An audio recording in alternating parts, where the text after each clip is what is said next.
You guys been to the North Orleans store yet? Okay. Okay. My name is Reverend Crystal Cox, in case you didn't know.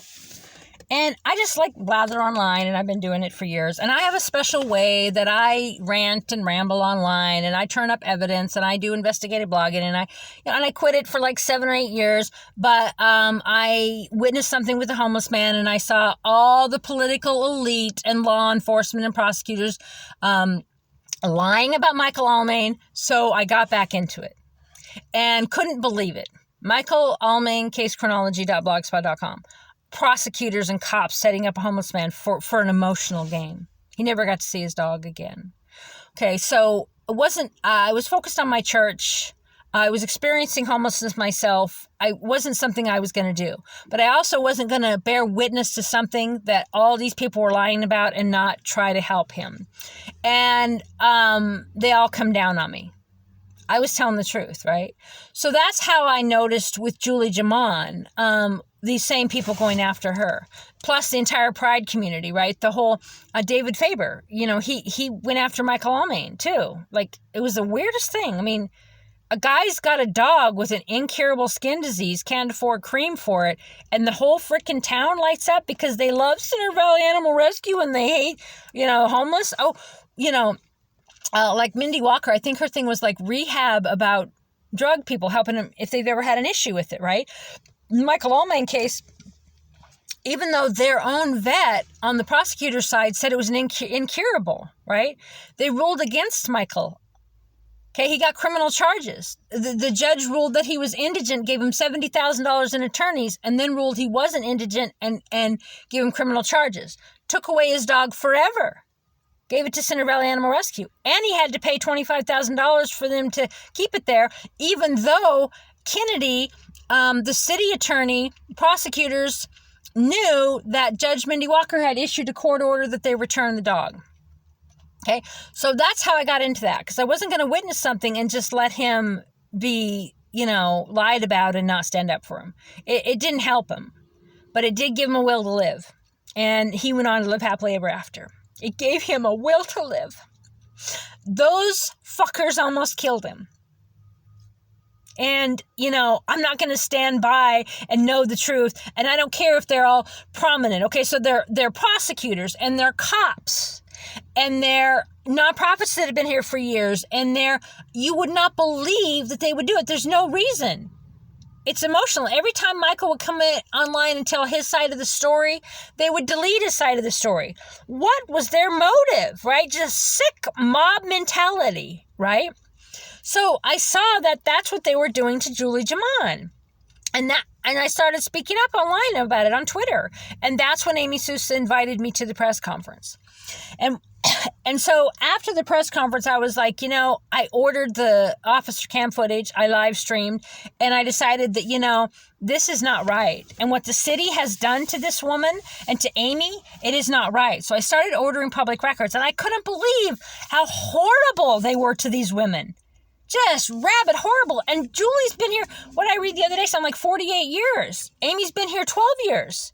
I've been here 12 years. I couldn't believe the stuff they were saying about these people who used to be their friends. And so I started digging and digging. So I went into every aspect of it. And I had names that I called some of the people that first night, just, like mystery person or, I had just some different code names because I didn't know who they were. So I was digging into all the public records and trying to figure out who these different people were.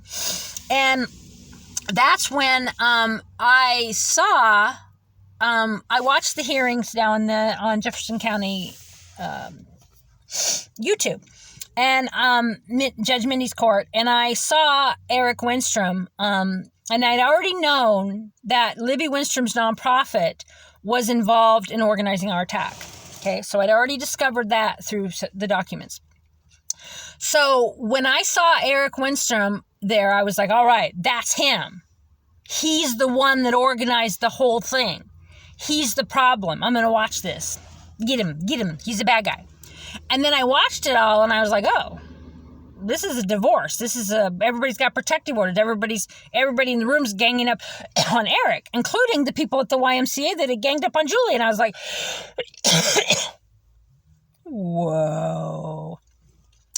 So then I got some public records. And then I ended up accidentally getting more because I ordered something else. And then finding out more stuff. And then, so I seen court hearings and officer cam footage and other documentation, and I made up my mind about, oh my gosh, this is really weird how this is happening. And I could see a pattern, the same thing that had happened to Julie, same thing happened to Michael. See these same people involved in shutting this Erik guy down. I'm like, Erik's not the bad guy, and I couldn't find Erik in any of the footage at the press conference. So I went to his Facebook page, and I saw on his Facebook page this woman named Jenny Ellison talking about an experience she had with Libby Wennstrom and how Libby, had basically kind of bullied her and threatened her and just how horrible that Libby'd been to her.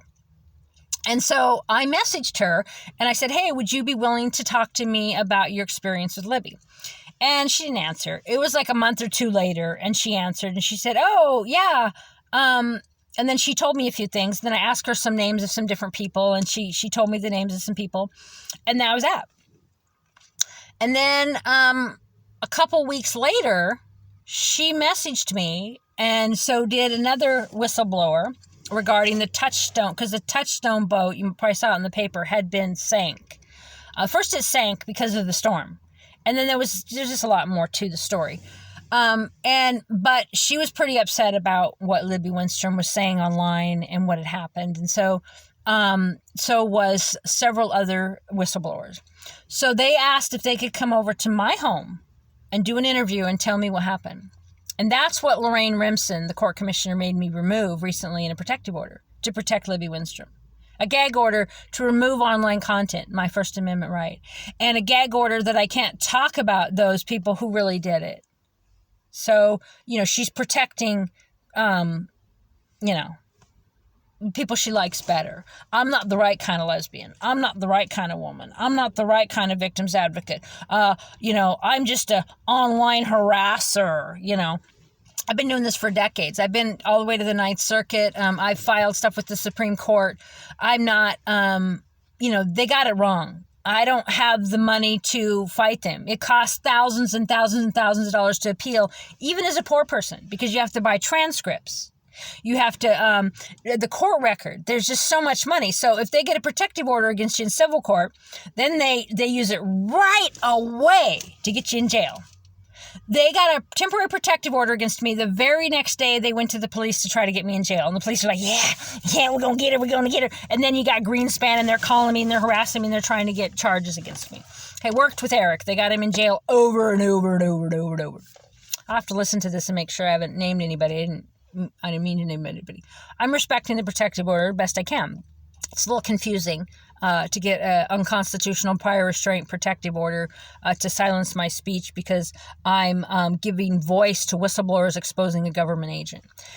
So even though I was asked to do the interview, I was forced to take it down. My time, my money, my intellectual property, my passion, my victim's advocacy. I have a nonprofit, right? The bad guys go to court and say, she's not a real victim's advocate. She's just like, look at all this stuff online about her. Yeah, all of it unadjudicated.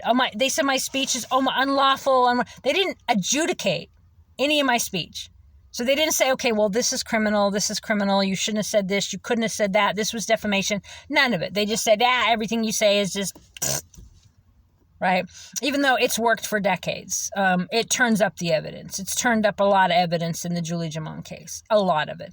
And I'm only about 40% of all of it. It'll take me probably years more to have all my documentary, my book I'm working on, and all the different video projects I'm doing to document every single thing that happened in the Julie Jamon case. Okay, so that's kind of how I met Jenny and Erik. I've never met Erik, but that's kind of how I know of these people. So now there's dozens of documents in the Jefferson County Courthouse that Crystal Cox is a proxy for Erik Wennstrom.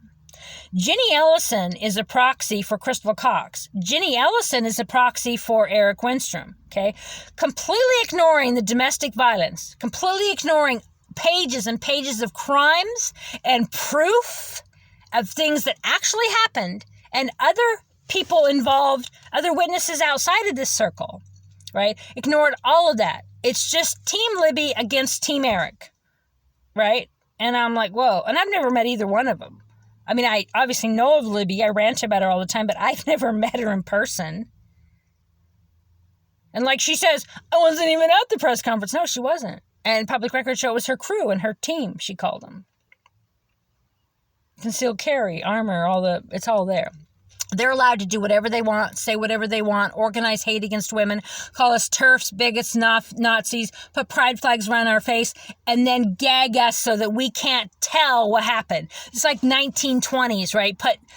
Putting women in insane asylums and shutting them up because they know too much, okay? They went so far to try to silence Jenny Ellison. It's unbelievable. So they lie in court. They say that Jenny's a proxy for me, okay? Well, I've been doing what I do. I've been sued like umpteen times in every court in the land. I filed my own RICO and lawsuits in at least 20-some states myself. I've been in a landmark free speech case, Obsidian versus Cox, 2014. Bad guys went to court and said, she didn't win that. And the judge is like, okay, she didn't win that. They don't believe the facts that I actually provided the case win, and they still believe the bad guys over me. So in all these documents that they're like, Jenny's a proxy for me, I have a unique way that I do something, and I've been doing this since around 2006. So yeah, at least I've been doing this for over 20 years. I have a nonprofit 501c that I founded with several directors now. Bringing Back Goddess Church. I also call it Universal Church of Light. My spiritual mission is important to me. Giving voice to victims is important to me. Now, I got the information I wanted from Jenny. I got the names I wanted. I didn't need anything else from her. But I said yes to the whistleblowers coming over because it was important and it mattered. And Braith Miller's boat had been sunk and he had been harmed. And Libby Wennstrom, a government official, was online lying about it and blaming him and just saying all kinds of lies about him. And so I wanted to set the record straight. And then I'm like, okay, that's it. And I prayed about it and I'm like, Spirit, what do I do? Where do I leave Jenny with this? Like, how is she going to be okay, right? The holy hell of wrath has come down on her because she gave me information and I don't know how to protect her. Right? There's nothing I can do. And to this day, there's nothing I can do because the entire police force and government and nonprofits are against her and they're believed over her. But let me tell you, she's telling the truth and I've seen the proof and they are all lying. Okay, they are lying.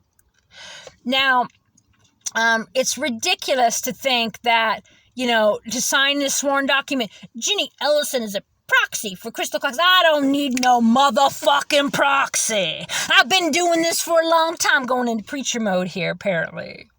I am my own person. I got enemies on all sides. The right, the left, the yellow, the blue. None of them like what I do. They don't approve of my method. They don't approve of my cussing. They don't approve of my videos. I don't give a good goddamn, and I never have, okay? I work for God. For the goddess, for the great spirit. I have no proxy that works for me. I don't hide behind a pseudonym. I don't hide behind Erik Wennstrom derangement syndrome that the whole frickin' town has. I don't hide behind vulnerable adults that have been abused. Okay? There's no way I could have lived with myself if I'd have left Jenny Ellison completely alone and not spoke up and tried my hardest to give the courts massive evidence to what has been done to her. I had no idea that the courts would betray her that much. I had no idea that all of these agencies, including Adult Protection Services, they also work for Libby. They sent an investigator to her house that was involved in human trafficking and involved in things that were very negative against her and people she knew, okay? Many people gave me information about all this, okay? Jenny Ellison is telling the fucking truth. Libby Wennstrom and the judges and the prosecutors and the police involved, the city police, and a couple of the counties, are lying about this woman. Okay? They can say whatever they want, and it's just taken as fact. I can bring documents of evidence, and they let this woman to the wolves. These people left her for dead. And they're okay with that, as long as, she's on the wrong side of things, right? So as long as they can go, oh, well, Crystal and Ginny and Erik, I don't know these fucking people. I seen a woman in distress who'd been through some fucking shit and was under duress to the point of wanting to try to kill her fucking self and having to be fucking put in a hospital because she had a mental break. And I stood up for her, and the whole fucking town comes down on me, the messenger. Okay, whatever clatter you're hearing out there about Jenny Ellison, she's fucking awesome. She is a bishop. She's one of the founding families. She is so creative and so cool and so precious. And yeah, she has a mental health issue. And sometimes she goes into different personalities and she has things she does. She should be protected by the mental health system, protected by the police and the courts, and instead, they're trying to fucking kill her. They will never let up on her to protect their bullshit corruption. It's not okay. And I did not mean to go in this direction with this video. All I wanted to say is I got no motherfucking proxy, okay? No one speaks for me. I speak for me. They call me crazy Crystal Cox. I've been in every newspaper in the world. I have had thousands and thousands of hate blogs against me that Anonymous, the group Anonymous online, helped take down. Okay? I have been helping victims in this type of corruption for over 20 years. I gave my life, I gave my real estate company, my bakery, my ranch, my marriage, my pets, every fucking thing I knew, I gave to what I do to help people. And I'll be damn if I'll hide under my bed while bad things are happening to other people just because you all say it ain't true. She's a proxy. No one speaks for me, okay? I don't care if you think I'm crazy.